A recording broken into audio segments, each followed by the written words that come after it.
I want to do a little something before I launch into today's lecture on the Constitution.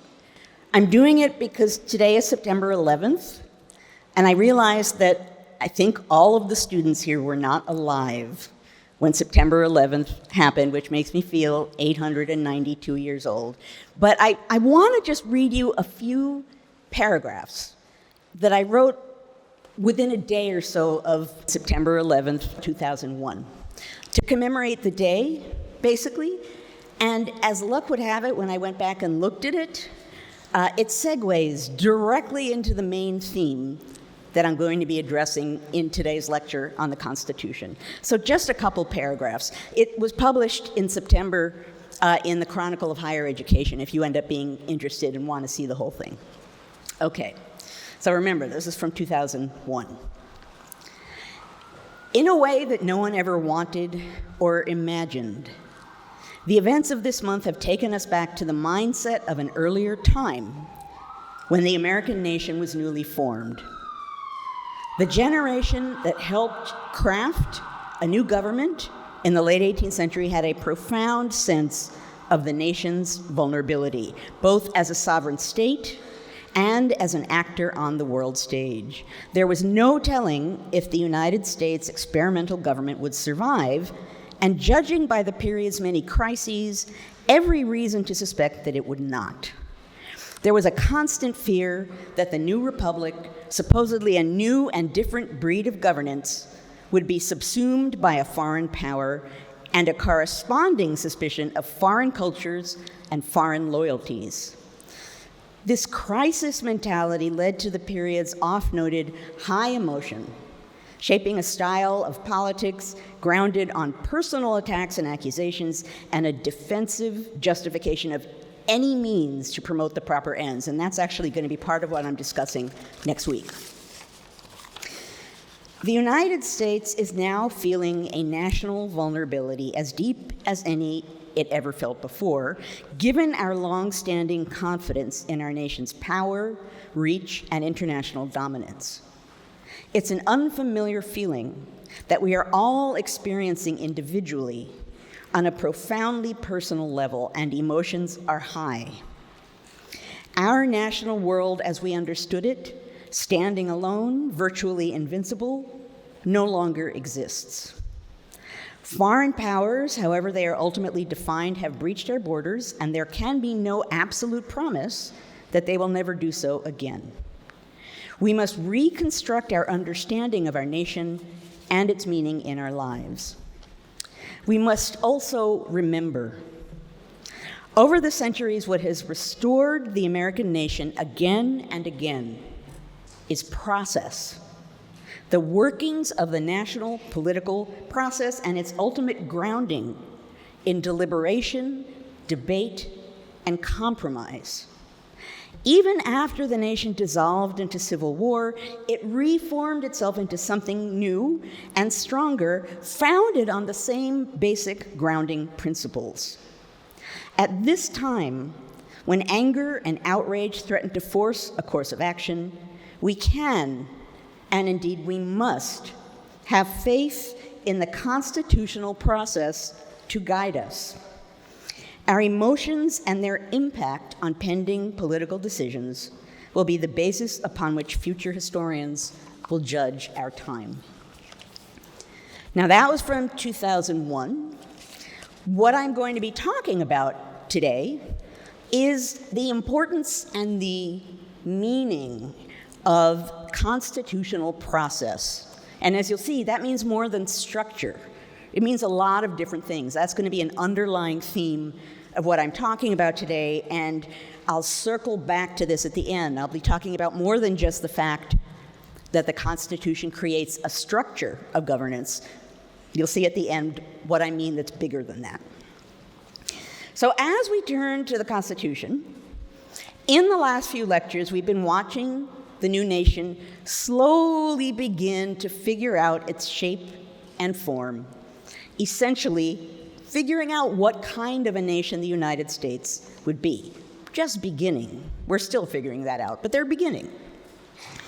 As people were discovering throughout the 1780s, It was one thing to protest against things that you didn't like in a government, as Americans had during the Revolution, but it was quite another to come up with an alternative government, to come up with something better, and then to get others to agree.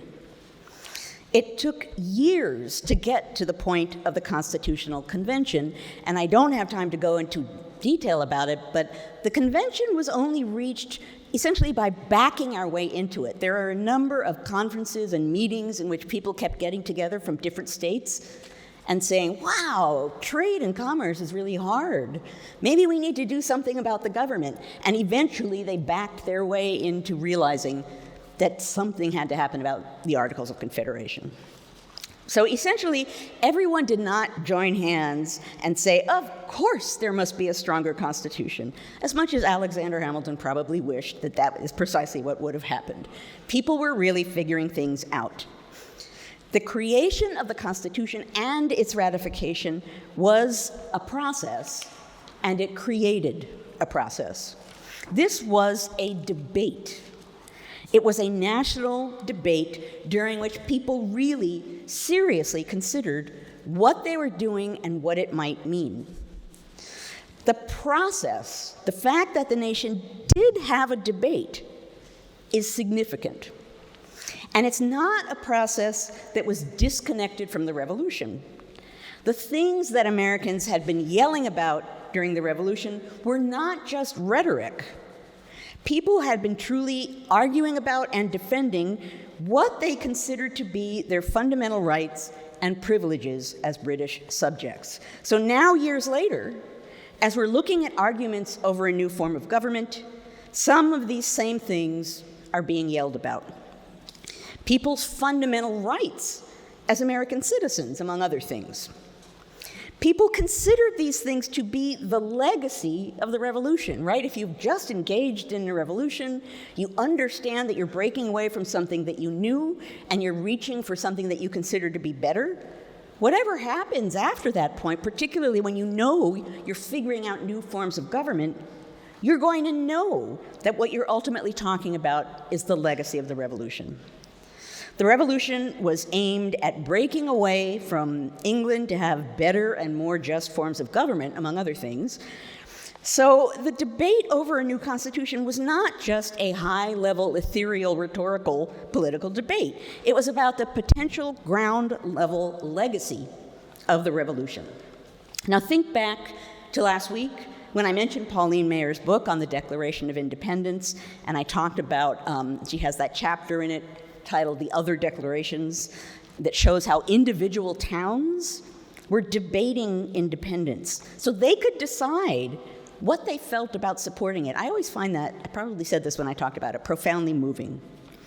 We're talking here about not an identical, but a similar process of debate, of really trying to figure something out to make a major decision, and hopefully a smart one. So I want you to bear that in mind as I discuss the Constitution today.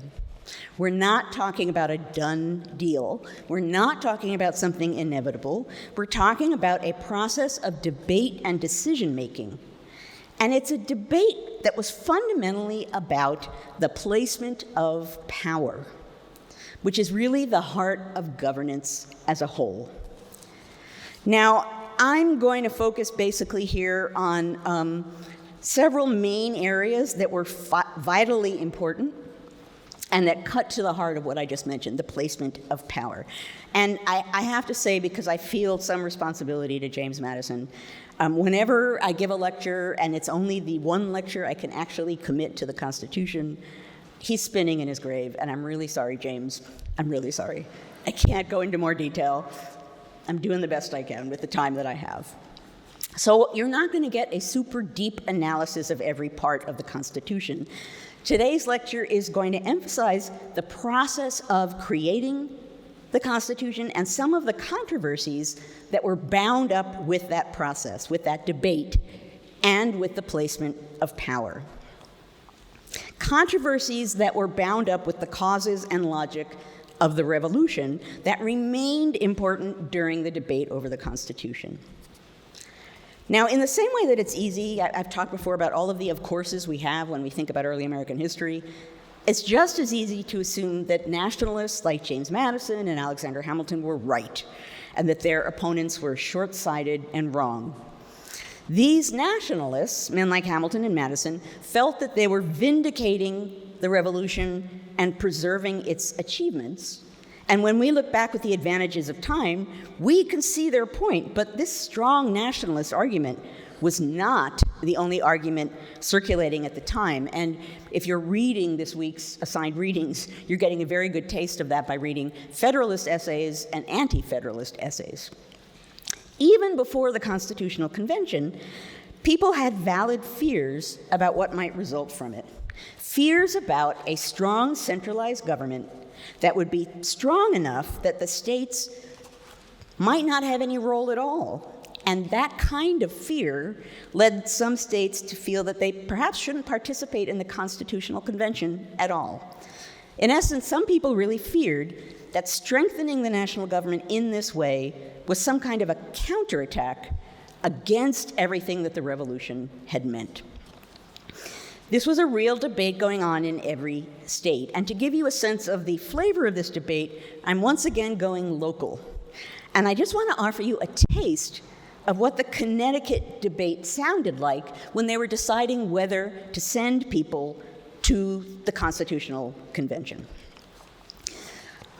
So I'm going to be talking about, and actually I have to remind you at this point, it's important to remember, when the Constitutional Convention met, and I'll come back to this, they said they were going to revise the Articles of Confederation. They didn't say they were going to write a new form of government. I'm going to come back to this point soon.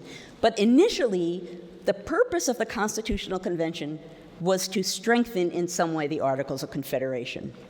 So that's what these Connecticut people think they're talking about. So May 12, 1787, the Connecticut legislature began debating whether Connecticut should send delegates to the proposed convention, ultimately becomes the Constitutional Convention. Newspapers reported on what happened in Connecticut very explicitly, and that's because it was important and people could read in the newspaper how this was being debated. And there were 4 members of the Connecticut House of Representatives who came forward and said they were opposed to sending delegates to the convention. All of these men were from small towns near the Massachusetts border, and all of them, in one way or another, warned that sending a delegate to the Constitutional Convention would endanger the liberties and privileges of all Americans. Eliza Fitch, you're going to get some great 18th century names here. Eliza Fitch said that the convention might end up abridging the American people's privileges by creating some sort of unjust centralized government that didn't consider the people's well-being. Daniel Perkins, remarkably modern name there, said that the men who would be named as delegates to this supposed Constitutional Convention would probably be a bunch of rich, aristocratic men who wouldn't understand or care about the problems of the average person in Connecticut, so whatever came out of this convention was bound to ruin the poor. This is a good 18th century name, Hosea Humphrey. Hosea Humphrey said that the convention would probably take away Connecticut's rights to protest against or veto things. The state of Connecticut might not matter at all under a stronger form of government. And the 4th representative, Abraham Granger, was very straightforward. He said his constituents didn't want delegates to be sent to this convention, and he represented his constituents, so there you had it. No go. We shouldn't go to the convention. And he added he agreed with his constituents because the convention would probably end up creating a monarchy. All of these men, either directly or by implication, rejected the idea that the American Union or Connecticut was immersed in any horrible financial or political difficulty. And actually, Abraham Granger explicitly said, the Articles are okay, they have plenty of power, and joined with Connecticut's own constitution, we're probably okay. And as I mentioned already, some of these men said anything could happen at that kind of convention. Privileges might vanish, rights might vanish. The purpose for fighting the revolution might be defeated. So here in Connecticut, the legislature debated whether or not to send people to Connecticut to the Constitutional Convention, and here are 4 men arguing against it. But there were also 9 men who spoke ardently in favor of it. All of these men were from commercial parts of the state. And they all argued that the well-being of both the Union and the state of Connecticut required a more powerful central government. One of these 9 men even brought up an embarrassing example of the powerlessness of the Confederation Congress. Apparently, when the Confederation Congress had requisitioned money from all of the states in the recent past, Connecticut had just refused to send any. And this one delegate, this one member of the legislature says, we didn't send any money and Congress couldn't do anything about it. So he's like telling on himself, basically. But it's a good point, right? Congress asked for money, we didn't send any, what could they do? And what about problems to come? These 9 men raised these kinds of issues too. What if the Union began to disintegrate? What if the Union was invaded? What in the world would the Confederation Congress actually be able to do about it? Now, obviously, in the end, Connecticut voted to send delegates to the convention, but not without a real debate. So even just participating in the convention was a big deal that required that kind of serious contemplation. And we haven't even gotten to the creation of the Constitution yet, or its ratification. So ultimately, 12 states sent delegates to the Federal Convention, which met between May and September of 1787. And I should say, usually historians refer to it as the Federal Convention because it's about a national constitution, and every state, in one way or another, had its own little constitutional convention, but you can call it either one. So 12 states sent delegates. 1 state did not. Rhode Island. Okay, who's from Rhode Island? Okay, I see a couple. A couple, okay, that's good. Rhode Island, if this were my American Revolution course, a continuing theme in that course would be Rhode Island. Rhode Island is a problem. So this is late in the game, but Rhode Island decided it wasn't going to participate in the convention, again, showing that this is really a debate. And it was enough of a matter that it did not take part in the convention and ultimately didn't ratify the Constitution for a long time, that when George Washington became president early in his presidency and decided to go on a tour around the state, sort of to show his presence and, hi, I'm here and we're a nation, he didn't go to Rhode Island because it wasn't part of the United States yet. So this was serious. They're taking these things seriously. So from the 12 states that went, 55 delegates attended the convention, and overall, they were well-educated, elite men. Many of them were lawyers. Many of them had experience working in their state governments. Many of them had experience in the Continental or Confederation Congresses. This doesn't mean that they were professional politicians. That didn't exist in this time period. You were assumed, if you had a certain status, if you were a gentleman, that you would do something, be working for the public good in some way. But politician is kind of an insult in this period, and you can debate amongst yourselves whether it's still an insult. But in this period, you really didn't have professional politicians. So it's one thing to work now and again in a Congress, quite another to create a constitution for a new nation. Now, in some ways, these delegates were really a self-selecting group, because people who were really opposed to the idea of strengthening the government pretty much decided not to attend the convention. The obvious problem with this strategy on the part of those opponents to the convention is that, somewhat ironically, by not attending, they left something of a consensus at the convention itself. Most of the people at the convention ended up being nationalists in one way or another, although there was a pretty big spectrum of what that meant to be a nationalist. Not everyone was a hyper-nationalist like James Madison or Alexander Hamilton.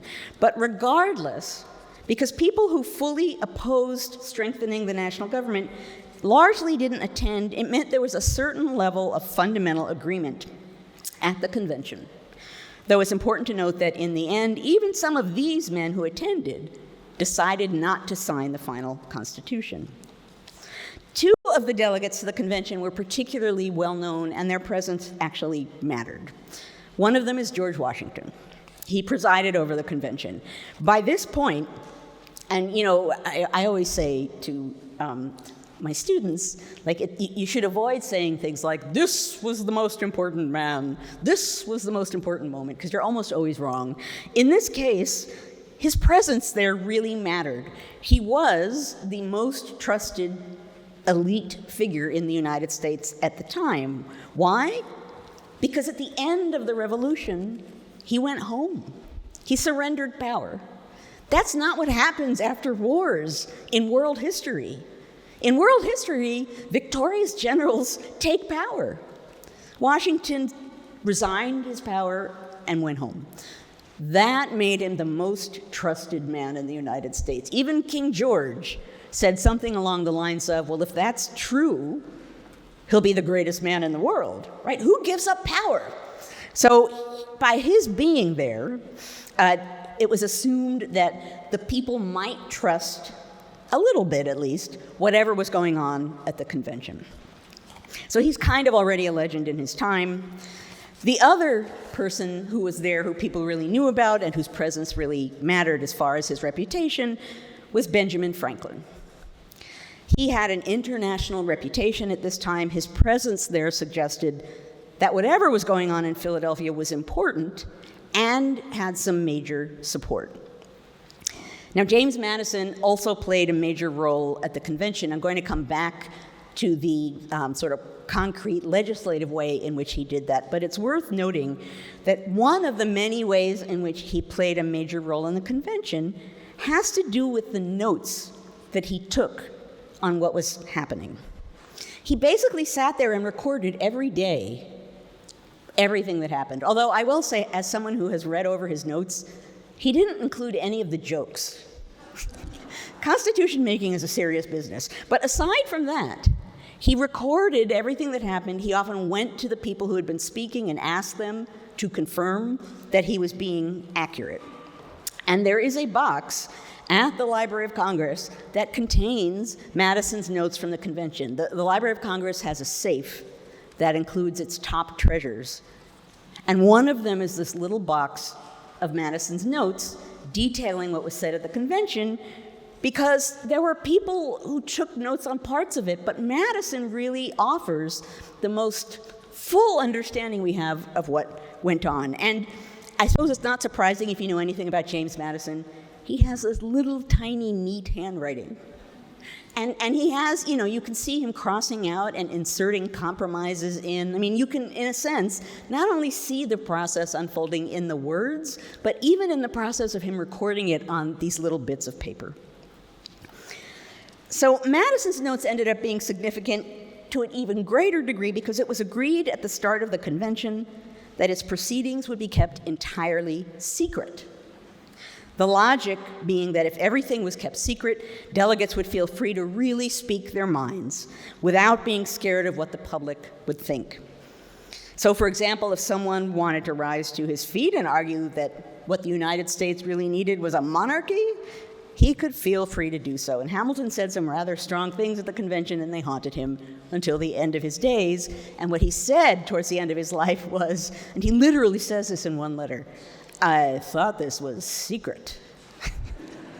Weren't we supposed to just toss around ideas?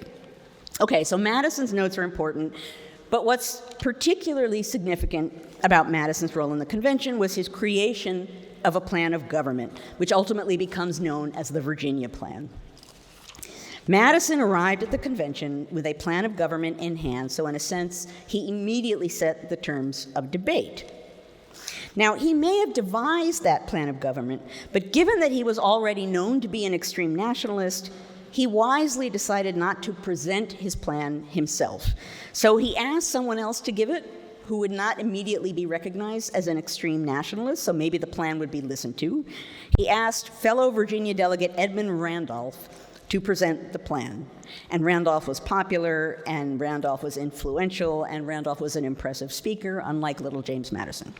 I can say little James Madison because I actually discovered in the last week that I'm only 4'11" tall.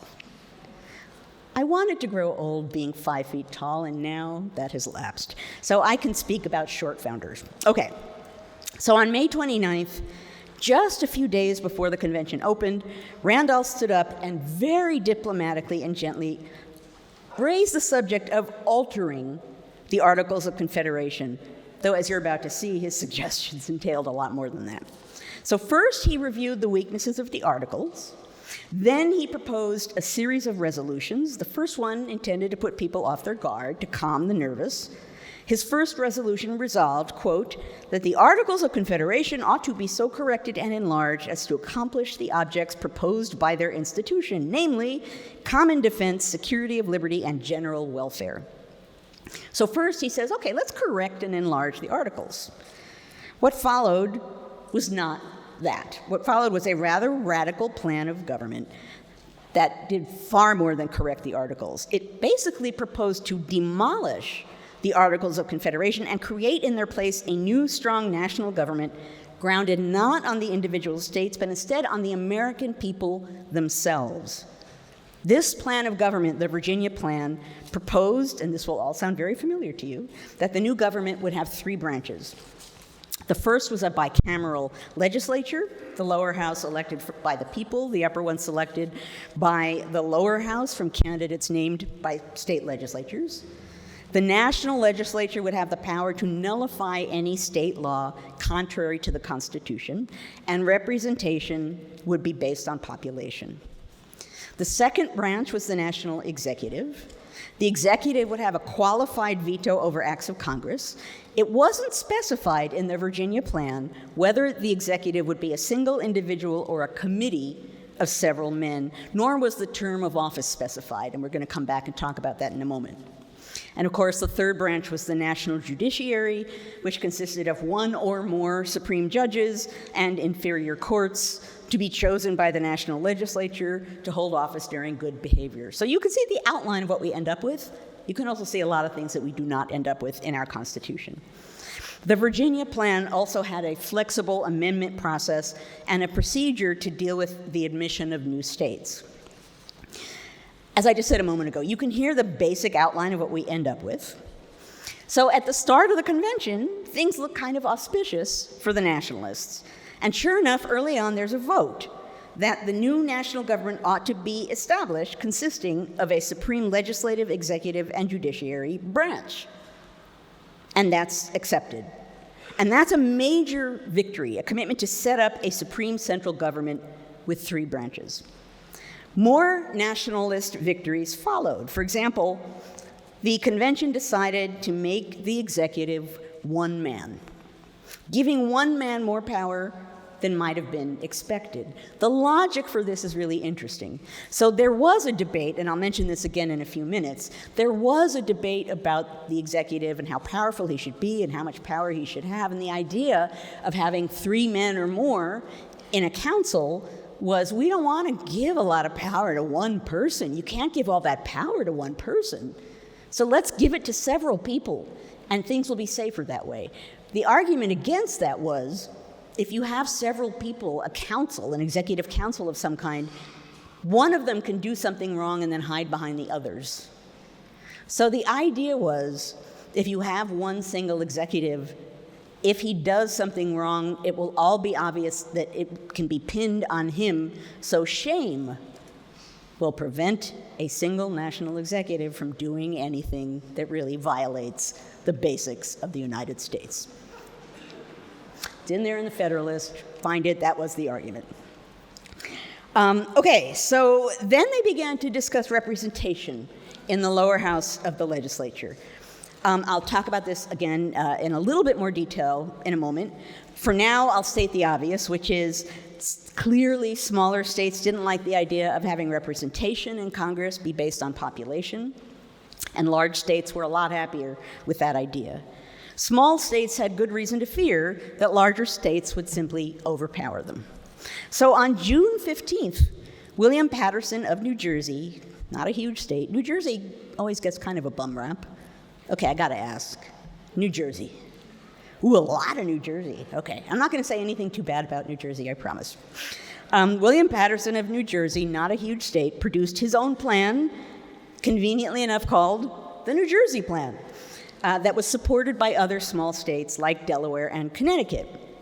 The New Jersey Plan suggested a one-house legislature in which each state would have one vote a plural executive, so more than one man, elected by the Congress, and a Supreme Court chosen by the executive. So you can see how in some ways this plan is hanging on to the vestiges of the Articles of Confederation. So for example, a one-house legislature, each state has one vote. Even so, it's giving more power to a national government. 3 days later, someone successfully moved to postpone consideration of the New Jersey plan and instead to really consider just revising the Articles. At this point, probably feeling a little panicky about what was going on, Alexander Hamilton stood up and made a dramatic move. On June 18th, he made what some say was indeed, as the musical says, a 6-hour speech proposing his plan of government, which was extremely nationalist, that basically reduced the states to administrative subdivisions. There's actually a letter of his in which he essentially says states are kind of pesky. You know, like it would be much more sort of useful and administration would work better if they had a lot less power. This was not popular. He said that there would be a supreme executive in each state appointed by the national government, not by the people, that chief executive would be elected for life during good behavior, and elected by electors who were elected by electors. That's as far removed from the public as you can possibly get. Hamilton also proposed a Senate chosen for life during good behavior and an executive with absolute veto power. As someone at the time, one of the delegates to the convention, put it, Hamilton's rather dramatic speech was, quote, praised by everybody but supported by no one. And indeed, that performance haunted him until the end of his days. This is like the dramatic part of the Constitution, clearly, because we have sirens. Okay, I'm about to do an intensely grave injustice to the Constitution. The founders will all be spinning in their graves now, but I'm going to condense my discussion down to 4 main issues. Okay, 4 issues that were particularly controversial in one way or another, and that also show how concerns and ideals of the Revolution continue to play a role in American politics and public life years later. So in essence, the Revolution was the beginning of a national debate over America's identity, political structure, and values, its larger purpose and meaning as a nation, its fundamental nature as a country, and that debate continues to the present day. By definition, that debate is never ending, and it has to be when we, the people, are shaping our nation's destiny, which is the core of our Constitution. One of the fundamental things that the Constitution did was plant public opinion at the center of the distribution of political power. This was not the case the same way in monarchies. What the framers intended was that in a way that, in their mind, hadn't been done in modern times before, public opinion would govern in a democratic republic. The public opinion, what people thought, would be the essence of power. Whoever got office would get office based on public opinion. If public opinion turned against someone in office, that person could be removed or impeached. Public opinion was at the beating heart, at the core of our constitutional system as it was set up. And I'll talk about this, I suppose, a little bit next week. But they talk a lot, once the government kicks in, about trying to figure out how to get public opinion. There's not polling in this time period, so they tend to do things like sit in taverns and listen really hard. They're trying to figure out what the public thinks, but they all agree that it matters. We can also talk about who the public is next week. A second key issue to discuss is representation. The question here is an obvious one. Should it be based on population, or should each state have a single vote? And again, this is a big state versus small state battle. It was a real sticking point, and a committee ultimately came up with a solution, later known as the Great Compromise, or the Connecticut Compromise, because it was proposed by Connecticut delegate Roger Sherman. Connecticut moment. I don't know if you all know this, but if you walk by the Union League Cafe on Chapel Street, I believe that's where his house was, and there's a plaque on the outside of the Union League Cafe testifying to the fact that that's a Roger Sherman place. So Roger Sherman has a sort of Union League moment. I think he's the only framer that signed the Declaration, the Articles, and the Constitution. So he's there for all of it. Okay, so representation, one big issue. Another major issue of debate, though it only lasted for a few days, so in a sense, it wasn't a major issue of debate, and it should have been, was the issue of slavery. And on August 8th, northern states attacked slavery on moral grounds, proposing taking no account of slaves as part of the population when allocating representation in the national legislature. So basically, Northerners are saying, why give Southerners increased representation based on people who they see and treat as property? Obviously, Southerners disagreed and defended slavery on both moral and economic grounds, and they were joined by some Northerners who were afraid that the Union would dissolve over the issue. Gouverneur Morris of Pennsylvania offered a nice statement of the anti-slavery point of view, and then this is something he said at the convention. Upon what principle is it that the slave shall be computed in the representation? Are they men? Then make them citizens and let them vote. Are they property? Why then is no other property included? The houses in the city of Philadelphia are worth more than all the wretched slaves who cover the rice swamps of North Carolina. The admission of slaves into the representation, when fairly explained, comes to this: that the inhabitant of Georgia and South Carolina who goes to the coast of Africa and in defiance of the most sacred laws of humanity tears his fellow creatures from their dearest connection and damns them to the most cruel bondage shall have more votes in a government instituted for protection of the rights of mankind than the citizen of Pennsylvania or New Jersey who views with a laudable horror so nefarious a practice. Pretty clear. Charles Pinckney of South Carolina tried to justify slavery, saying, quote, "If slavery be wrong, it is justified by the example of all the world. In all ages, one half of mankind have been slaves." And he talks about Greece and Rome and places in modern states where there's some sanction of slavery. So slavery has a moment of debate, but it's important to note it was little more than a moment. The debate occupied only a few days. The issue was seen as a deal breaker, and when the delegates held up their concern over slavery against the idea of forming a union, so basically when people stood up and said, you know, if we really address this, it might dissolve the Union, which we already saw a moment like that with the Declaration of Independence, the convention decided not to confront the issue of slavery, which is the beginning of a trend that continues for a long time into the future.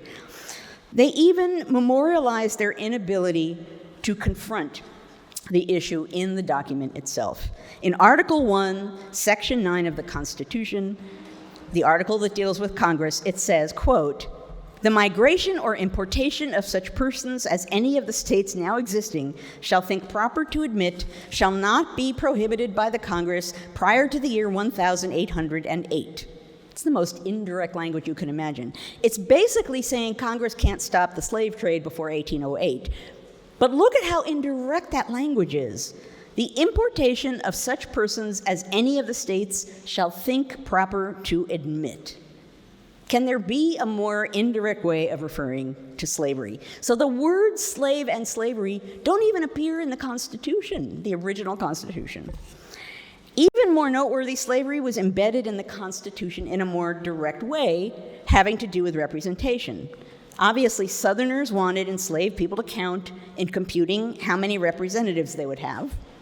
Northerners, of course, did not want this because it would dramatically boost Southern representation in Congress, and that's what Gouverneur Morris is partly talking about when he's protesting. Why are we counting enslaved people as people when Southerners don't consider them people? The ultimate compromise between North and South was what we now know as the 3/5 compromise, and it embeds slavery in the Constitution. It essentially said that 3 out of every 5 enslaved people would be counted when determining a state's total population for legislative representation and taxation. So regardless of whether it's 5/5 or 3/5, even if it's only 3/5, what that does is give Southern states a disproportionate amount of representation based on counting people who Southerners did not see as people. Okay, so we talked about public opinion, we talked about representation, we talked about slavery. Now I want to talk briefly about the national executive, and this has obvious links to the revolution. And I'm going to give you a confession. I forgot to print out the end of my lecture this morning, but it's on my computer. So I'm switching to reading it from my computer. Okay, so the revolution had been a revolt against strong centralized power in the form of a monarchy. And we've seen in a recent lecture how state constitutions that were created in the 1770s really showed this ongoing fear of tyrannical executive power. So due to that fear of strong executive power, states creating new state constitutions in the 1770s stripped away powers from state governors. Legislatures in these state constitutions were given more power, even as the governors were being denied power. This kind of question about the power of the central national executive came up again and again during the convention. How should he be elected? By electors chosen by state legislatures? By state governors? By the national legislature? By popular election? How long should he serve? Proposals ranged from 2 years to life during good behavior. The ultimate compromise suggested that the president would serve for a 4-year term and there would be no limit on how many terms he could be reelected. He would be elected by electors in the separate states, which reassured delegates who were worried about states' rights, because each state could decide for itself how to select its electors. So states could decide, if they chose to have a popular election for electors or choose some other method. Each state had a number of electors equal to the number of their representatives and senators in Congress. So this seemed like an executive who was being controlled in some way every 4 years. In some ways, this executive was granted a surprising amount of power considering prevailing fears about monarchy. He was commander-in-chief of the armed forces. He could carry on diplomacy. He could recommend measures to Congress. Given the prevailing distrust of executive power, even these limited powers were surprisingly generous. Now, part of the reason for this amount of trust in a national executive was faith in the idea of checks and balances. The idea that in the Constitution, each branch checked and balanced the other. There was limited power for the executive. As people who had experienced and broken away from a monarch well knew, there could be no balance without an executive with limited power. Now, obviously, this discussion of the convention is beyond a vast overgeneralization in the interest of time, but on September 16th, 1787, the Constitution was agreed upon.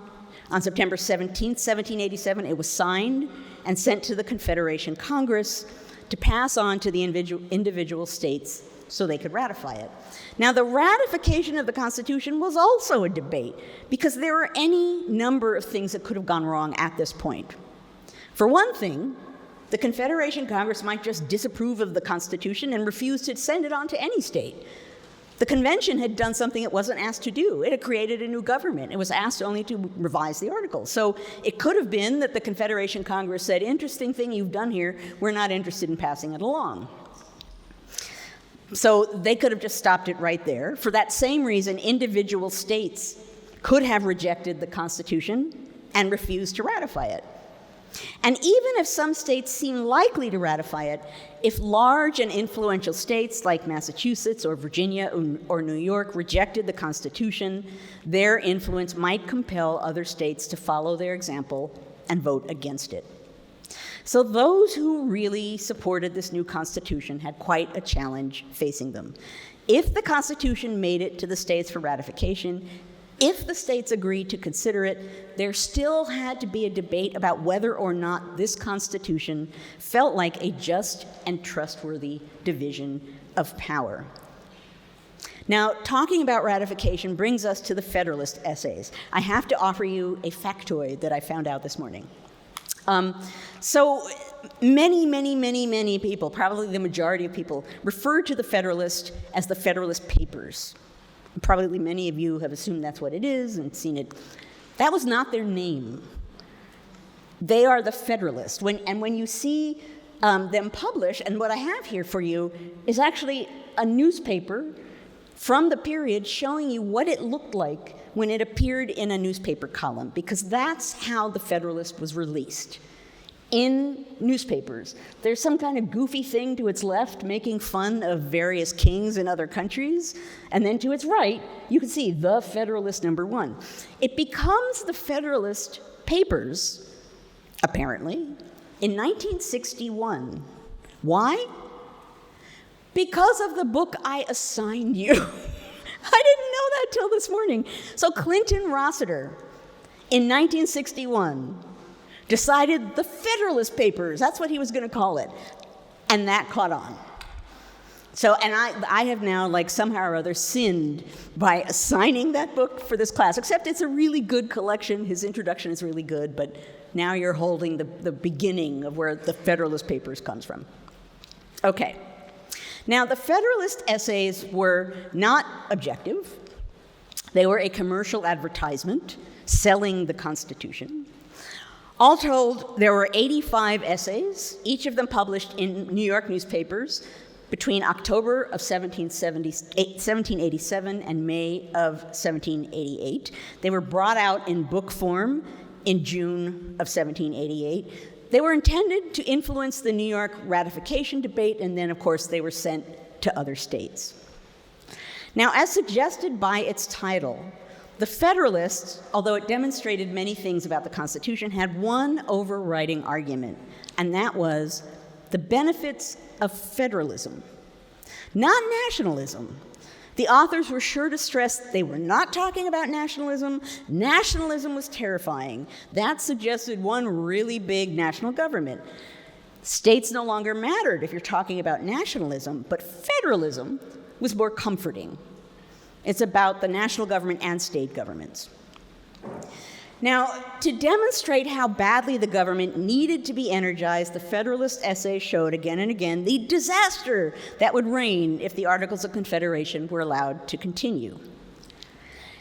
It's hard to say definitively how much those essays actually influenced the ultimate debate. What we can say is that on June 21st, 1788, the Constitution became the official framework of the government of the United States of America when New Hampshire became the 9th of 13 states to ratify it. Now, obviously, that Constitution helped determine what kind of nation was being created, but it did far more. Number one, most obviously, the Constitution created the fundamental structure of our government. Number two, it served as a national pact. Americans agreed to abide by it as a kind of national pact. That's why it's at the root of oaths that office holders take upon gaining office. It's the root of our existence as a nation, the Constitution. Number three, the Constitution also addressed a major question unleashed by the American Revolution. It's a question about power. Americans were deciding where and how to invest power. The Constitution deals with that. And fourth, and this is kind of where I started, the Constitution provides us with our process of government, which is particularly essential during times of crisis when a nation most needs objective directions to at least begin to lead the way. Our political process, our constitutionally determined political process, is supposed to be our anchor in trying times. After the fraught election of 1800, which I'll talk about next week, when it seemed as though that election was going to potentially not happen, maybe it would be overthrown, it's very dramatic, someone went up to Jefferson and said, well, what would have happened if armed people had seized the government and taken it away from you? All of this was potentially happening in 1800. And Jefferson said, oh, well, we would go back to the Constitution. We would maybe tweak the Constitution, but the Constitution is there to help us in moments of crisis like that. Now, over the course of American history, there have been several such moments of extreme contingency that have really vital lessons to teach. These moments share something in common.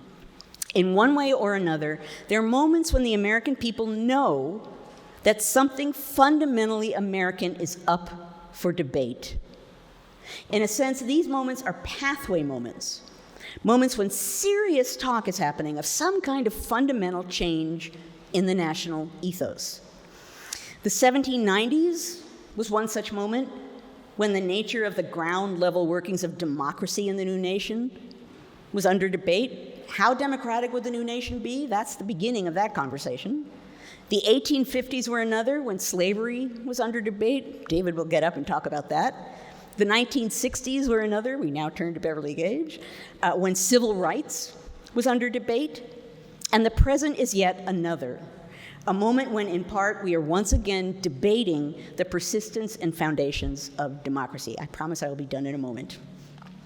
Hamilton talked about this in the first Federalist essay, and he explains, I'm going to read this because he puts it really movingly. I read it in almost every class I teach. He says, "It seems to have been reserved to the people of this country, by their conduct and example, to decide the important question whether societies of men are really capable or not of establishing good government from reflection and choice, or whether they are forever destined to depend for their political constitutions on accident and force. The crisis at which we are arrived may with propriety be regarded as the era in which that decision is to be made, and a wrong election of the part we shall act may deserve to be considered as the general misfortune of mankind." The founders created a government through a process of reflection and choice. They never assumed that it was perfect. It most certainly wasn't. But they assumed that during moments of crisis to come, America's constitutional process would be the key to national survival. Without that constitutional anchor, we risk devolving into a government where might makes right, which in many ways isn't really a government at all. Thank you.